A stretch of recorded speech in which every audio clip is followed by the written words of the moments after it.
Welcome to this meeting of Council. The meeting will be live streamed and recorded, and the voices and images of those participating in the meeting may be captured as part of this recording. Indigo Shire Council acknowledges the traditional owners of the land which now comprises the municipality of Indigo Shire. We pay respect to their elders past, present, celebrate and respect their continuing culture and acknowledge the memory of their ancestors. As councillors, we have all taken an oath to carry out our duties in the best interest of the people of Indigo Shire and to do this in a fair and impartial manner. We are all committed to exercising the council's powers and functions to the best of our skills and abilities and judgment. Apologies. We have Councillor Price is an apology and Councillor Goldsworthy will be joining us on Zoom.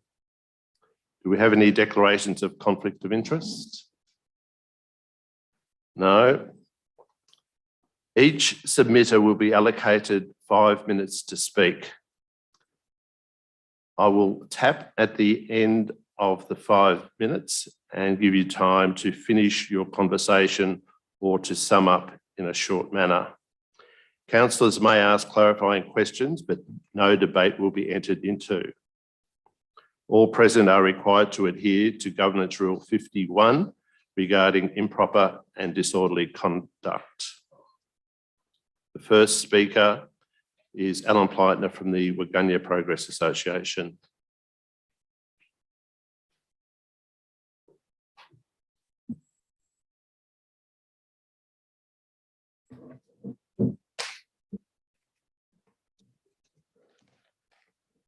Thank you, Bernie. Bernie, I speak to a document that we submitted, the Waganya Progress Association submitted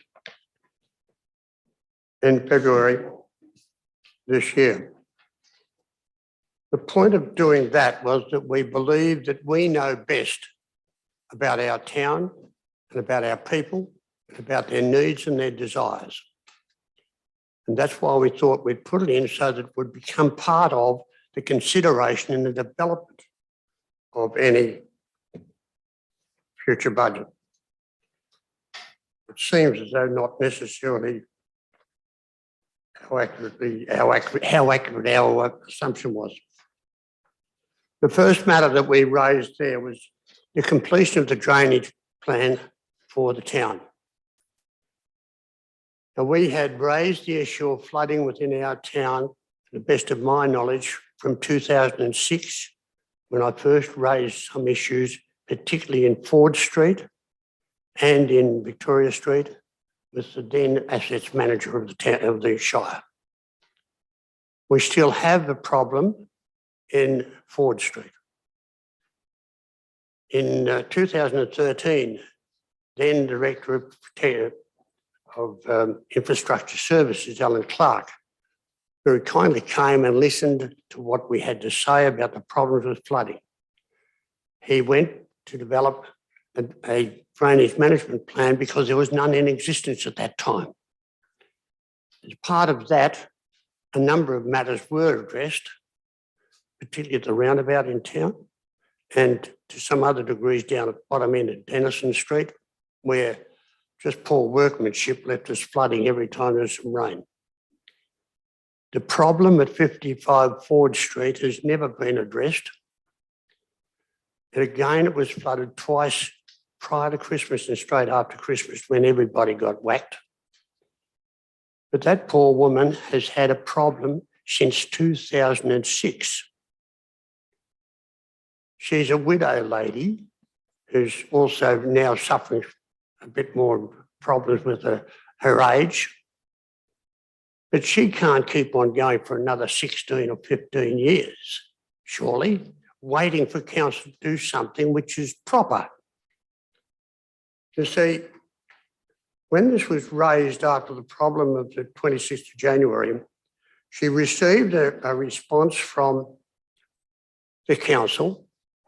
Then it was with the manager assets and property, who indicated that the curb project at Ford Street is not budgeted in the current year.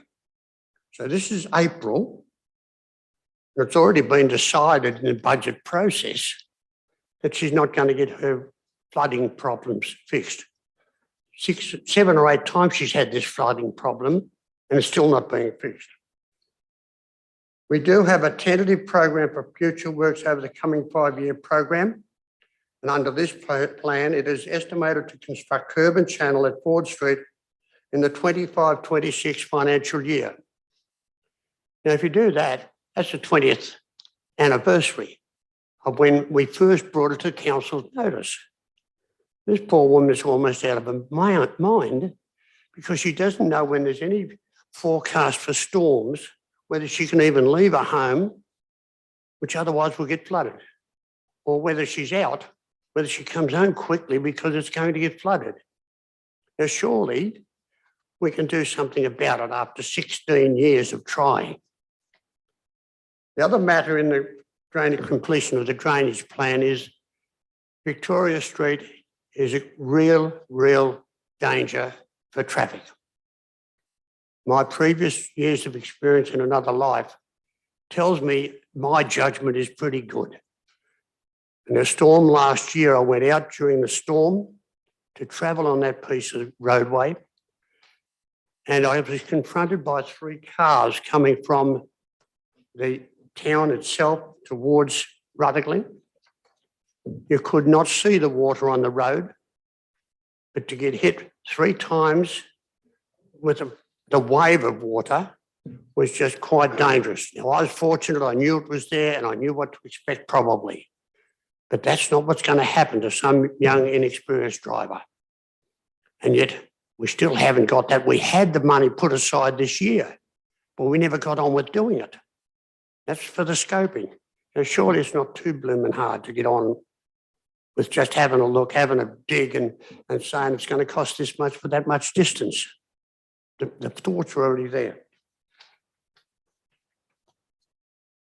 The other matter is that I'm presuming that the council means that they plan to put some curb and channeling in the eastern side of Main Street, not Distillery Road. I'll leave that as an assumption if they want to talk to me about it, because the east side of Distillery Road is off where the farms are. The roundabout beautification. Thank you. I'd hope that the councillors get to see what we wrote, because what we wrote is not coming from staff who never come to our town or rarely come to our town. You see, I've been there 21 years and only very rarely do I see any senior officer, except the CEO of recent times, but even that's not being successful at the moment. Thank you for listening to me. Thanks. Does any of the councillors wish to ask any questions of Alan? Yes, Councillor Horn. Alan, my question is, if you were to prioritise these 4 items, what order would they be in? The first and most important is to ensure that we don't lose lives by not fixing the drainage problem in Victoria Street. Because I can assure you, if we do have a fatality there because of the flooding, I'll be putting up my hand to go to the coroner's court to tell of how many times I've raised that issue. The second one was a simple one. Fix up, would make a curb and channel for Mrs. Strachan. Because why should she have another 5 years and wait for the 20th anniversary of her flooding problem? She's already had 7 or 8 issues. Thank you. Do any other councillors have questions? No. I'd just like to tell the submitters that all of the councillors have read your submission, so there's no point in going back over through that, but you can talk to your submissions. And I hadn't said that to you, Mr. Pleitner, Alan, but you were also interested in the roundabout on the intersection of Ford and Victoria Street, which you've provided a consultant report on. Yes, Thanks very much. thank you. The next speaker is submission number 12, Herb Alabok. As I said, Herb, we've read your report, so if you could speak to it. I can refer to bits and pieces.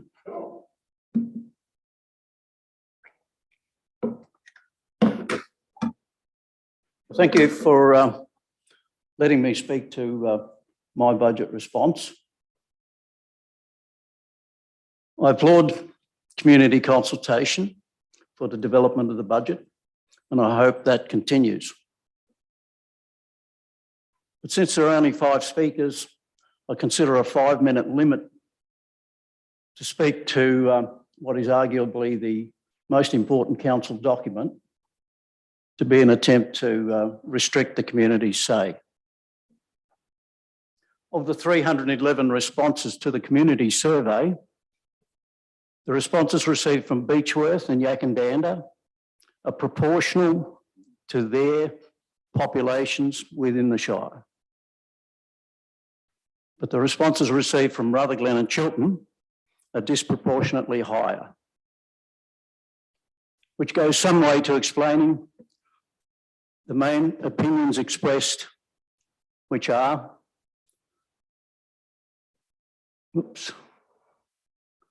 council spending is to be fair and equitable and has a Beechworth bias.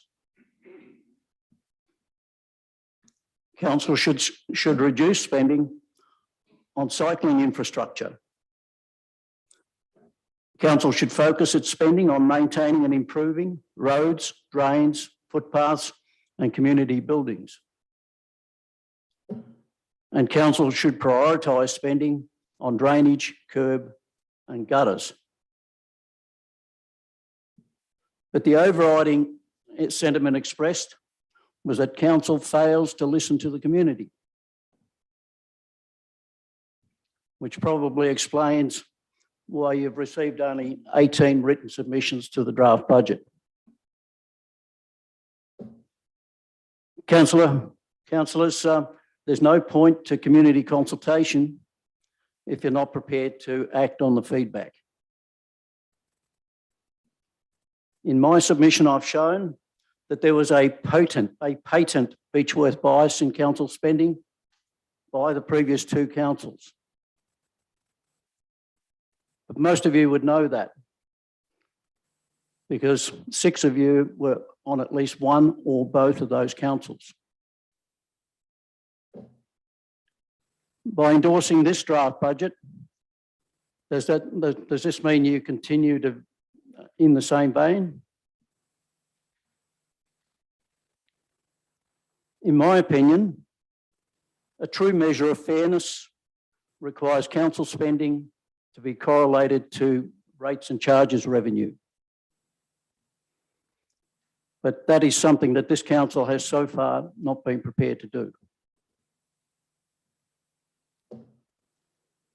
Under the misleading heading of footpath and cycleways, the footpath upgrade program, the draft budget allocates $1.45 million for the Beechworth to Yakananda Rail Trail from council funds. That is from funds which ratepayers have contributed. And $925,000 to be funded from borrowings for the Epic Mountain Trail, Epic Mountain Bike Trail that is, which runs from Beechworth to Yakananda.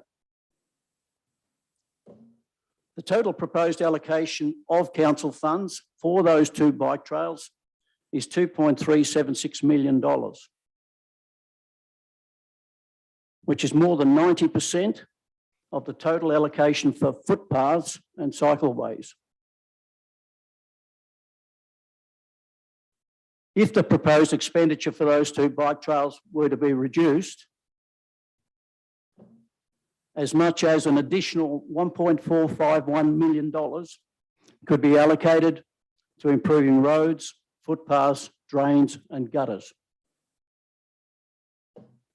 And would eliminate the need for council to borrow $1 million, which ratepayers would have to pay for. And if nothing else, it could reduce the forecast rate rise increase. In my submission, I said the budget format needs a major overhaul, which I believe is another reason for the number of written, or the low number of written responses. Other documents, such as the council plan, can be referred to in the budget. Okay, but that detail doesn't have to be cut and pasted into the budget document.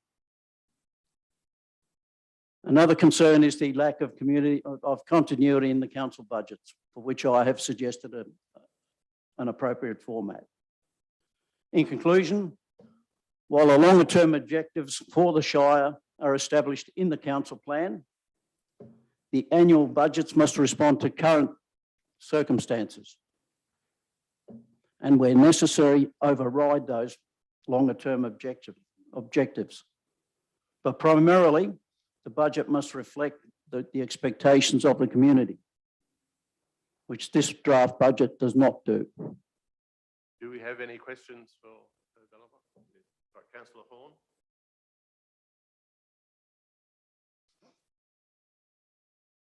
Mr. Bock, what actions do you think councillors should take? Good question. Look, I moved into this Shire in 2010, and since then I've seen more and more of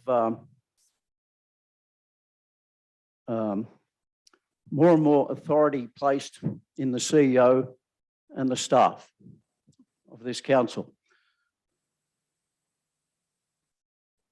And they have become somewhat of a law unto themselves.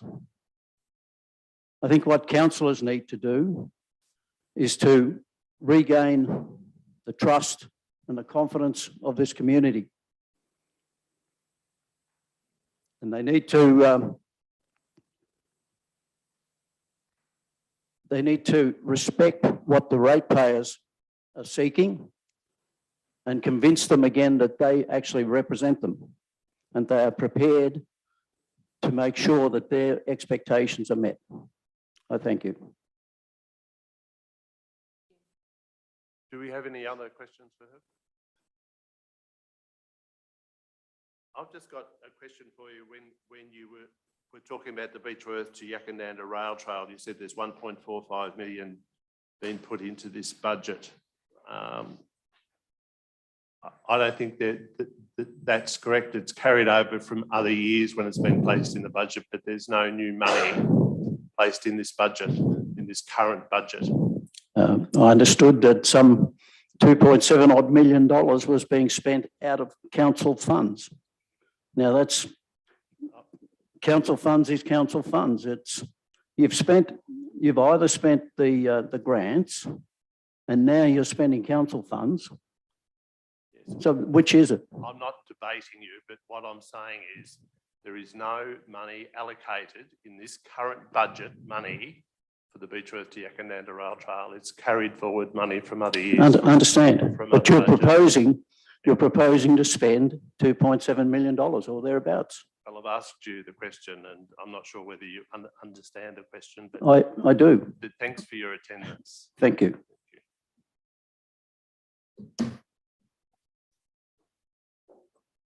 The next speaker is from the Beechwood Heritage and Historical Society, Lorraine Lucas.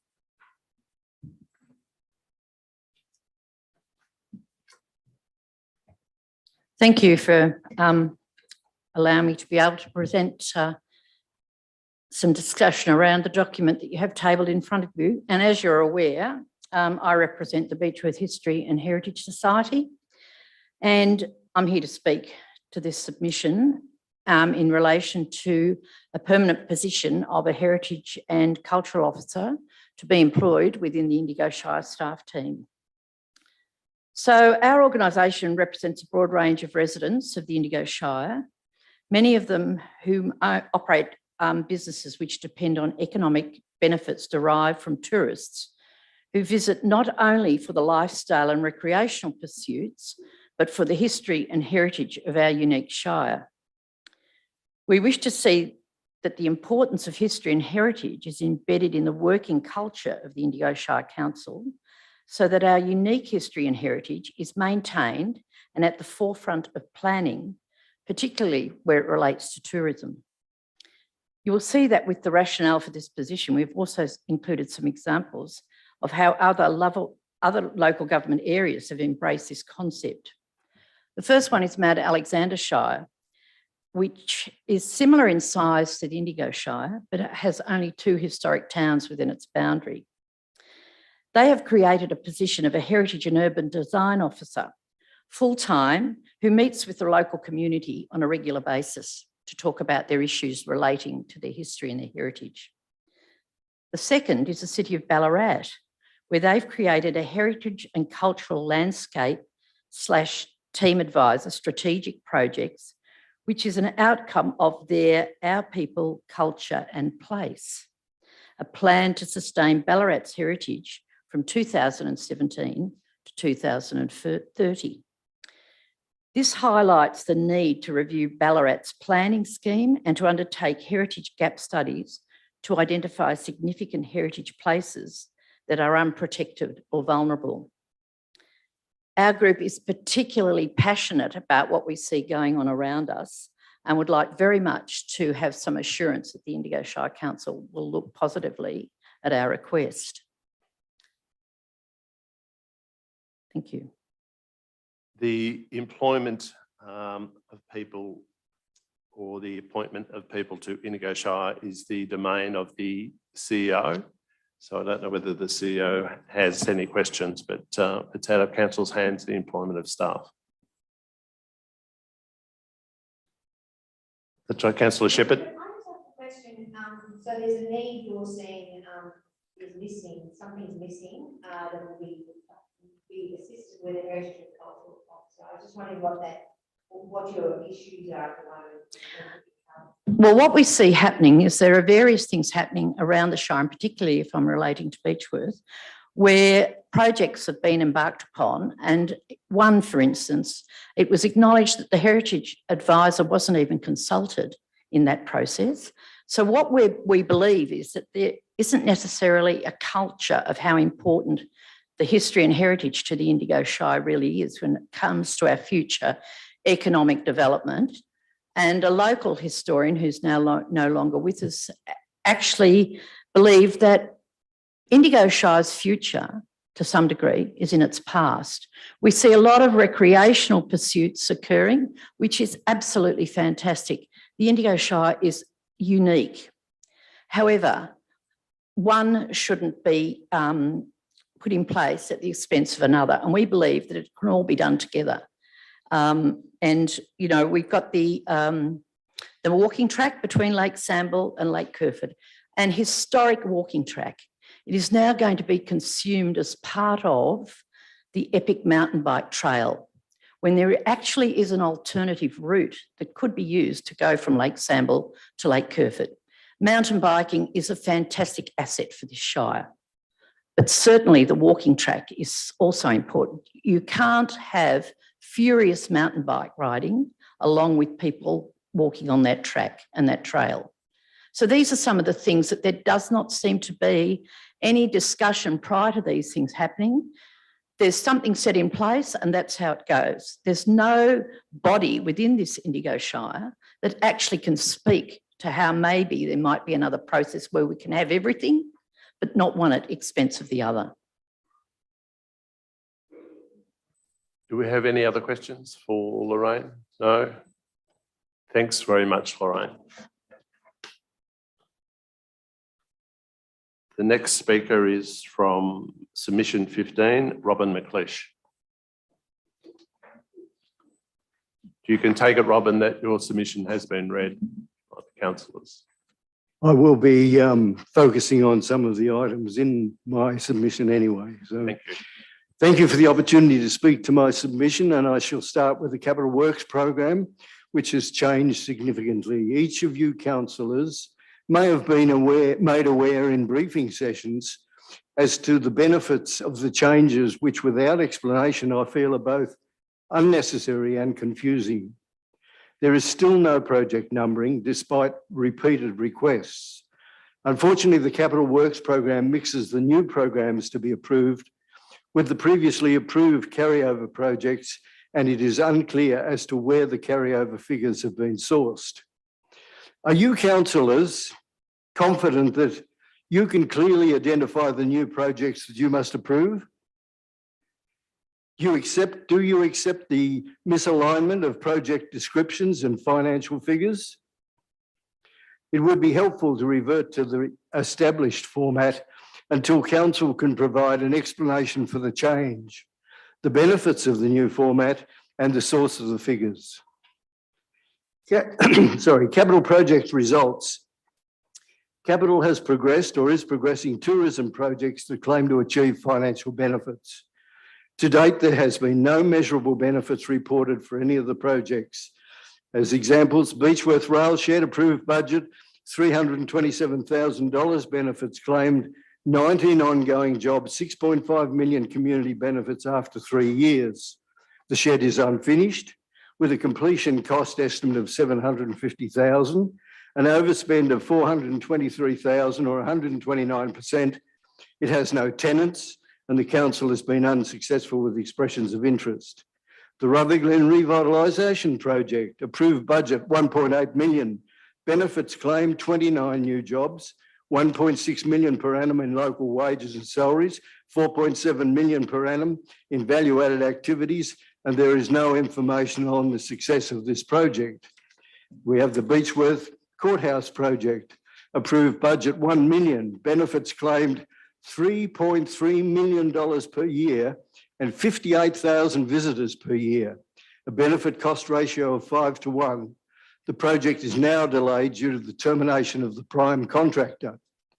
The financial input for many of these projects has been prepared by consultants that make use of established financial analyses in business cases that identify the financial performance for components of the project over a fixed period of time.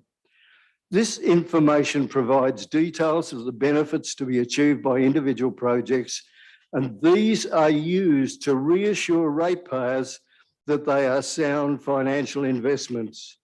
However, requests to the CEO to establish post-completion reports, which would confirm if our money, rates and taxes has been spent efficiently and effectively, and these requests have been rejected. We need this information to assess if council is serving our needs. Projects that do not produce a measurable benefit should not be progressed. Many of these financially based projects have no direct financial contributions, such as entrance fees or ticket sales. The financial benefits that have been used in the analyses have been derived from computer-generated estimates of incremental sales of drinks, food and accommodation. It is recommended that the Epic Mountain Bike Trail and the Rutherglen Winery Cycle Track, with a combined cost of $7.1 million, be delayed until council can establish a process to demonstrate the achievement of the measurable financial benefits for completed projects. To climate change, council currently manages the storage and reticulation of natural gas at the Mount Buller ski resorts where it's used for heating and cooking. However, when natural gas is burnt, it releases carbon dioxide to the atmosphere, and governments are moving to reduce or eliminate the use of natural gas where possible. Mount Buller is not in our shire, but this activity is a rewarding operation for the council, with a profit of $446,000 identified in the 2021 budget. Council should initiate discussions with the Mount Buller Management Group to establish a program to replace natural gas with an acceptable alternative fuel source. Landfill rehabilitation. In 2010, Council established a landfill rehabilitation reserve to provide funds to carry out work on 4 closed garbage sites in the Shire.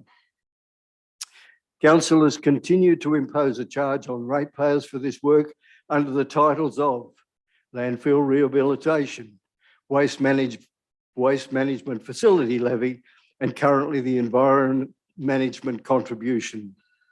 I just finished this. Garbage sites can be a significant source of atmospheric pollution, with methane gas generated in the waste materials escaping to the atmosphere to create atmospheric warming significantly greater than carbon dioxide. Council has collected around $5 million for this work, and now is the time to work with the EPA to carry out rehabilitation of the sites and remove the EMC, the environmental management contribution. Thank you. Do we have any questions for Robin? Peter? Thanks very much, Robin. Thank you.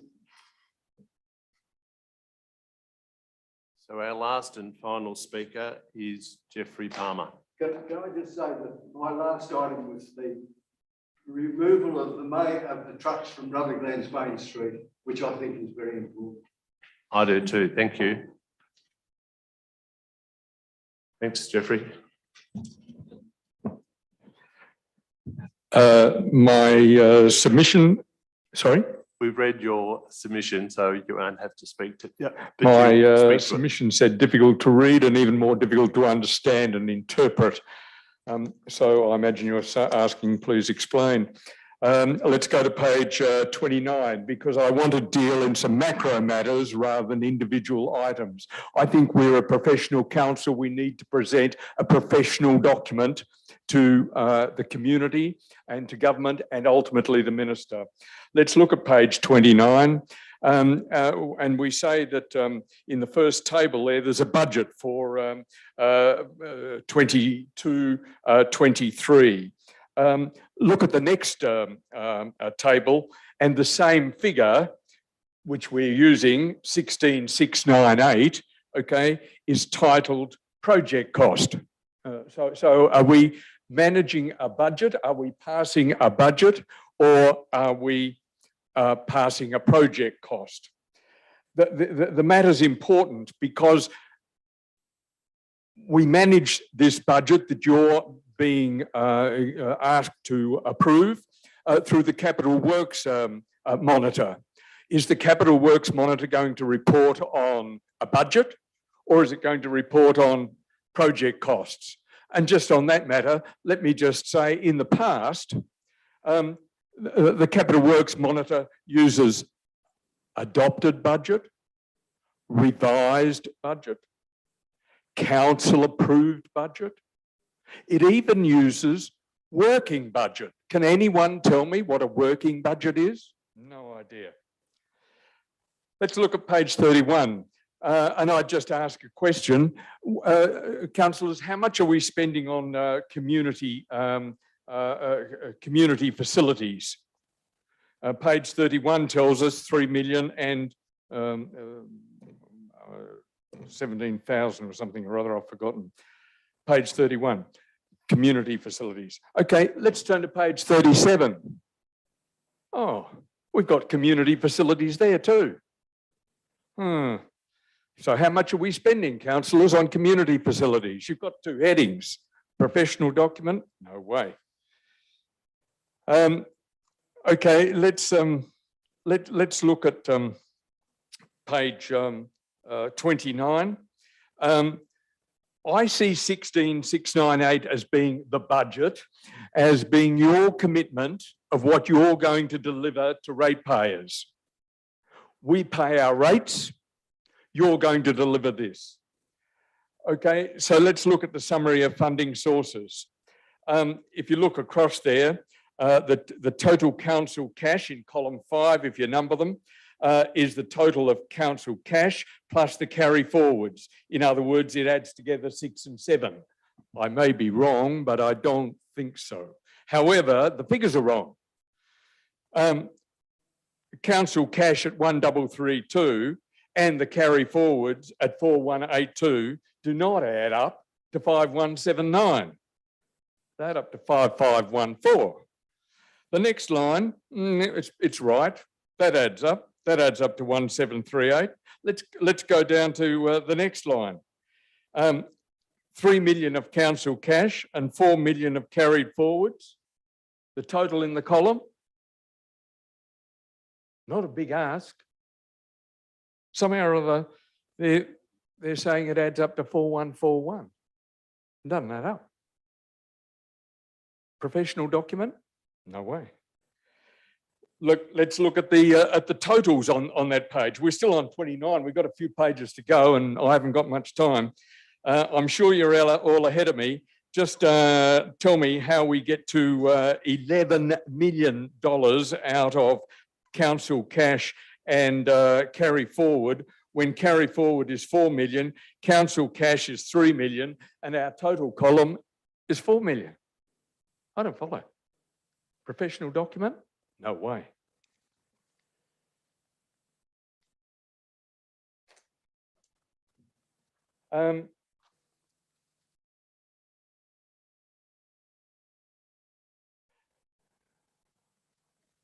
I'll skip over the whole document. If you go down those lines and columns, I'm sorry, they just don't add up. And as an accountant, Mr. CEO, I'm just surprised. I would like your explanation as to why they don't add up. Am I totally wrong? Or if I'm right and those columns are supposed to add up, why don't they? It's crossed your desk. It's crossed all the executive team members' desks. It's crossed councillors' desks. It doesn't add up. This budget does not add up. I can get very angry when I see $17 million worth of our rates and taxes not being, I believe, professionally managed. You can finish your conversation and sum up, Jeff, the 5 minutes. Yeah, I would like to know what you're actually approving. Go through this document very carefully. The last page, for goodness sake, the last page, all of a sudden, and I think Herb pulled this out, tells us that we're going to borrow $1 million. What are you going to spend it on? There's nothing in the column above it to tell us what you're going to do with it. It's just hooked in there. Oh, $1 million borrowing. Are you approving $1 million borrowing? There's no indication to ratepayers where it's to be spent. There's not an entry above in any of the other pages. What item it's going to be spent on? I don't know. Professional document? No way. I really do believe, and I will conclude by saying the councillors cannot pass this document without significant errors being explained, erased, or remedied. The document should be rewritten, perhaps taking into account some of the matters that other people have raised. It has to be rewritten, reviewed, I suggest then presented to the council sitting as the finance committee. That finance committee to be open to the public so that... Very good finishing comment then, Jeffrey. I think the council has done a disservice to ratepayers by presenting this document. I hope it does not. I can only hope it does not go forward. Any questions? Any questions? Thanks very much, Jeffrey. Thank you very much, Mr. Mayor. Thank you, CEO. I'd just like to congratulate all of the submitters on the succinct way that you've presented extra to what your submissions were. As you know, there were 18 written submissions compared to the 311 before the budget. There is time for the budget to be changed. Council will be speaking about this next week as well, and about what you've presented today and all of the other submissions. So will be next week, and the 28th will be when the budget is handed down. I'd like to thank you for your attendance, and the meeting is now closed.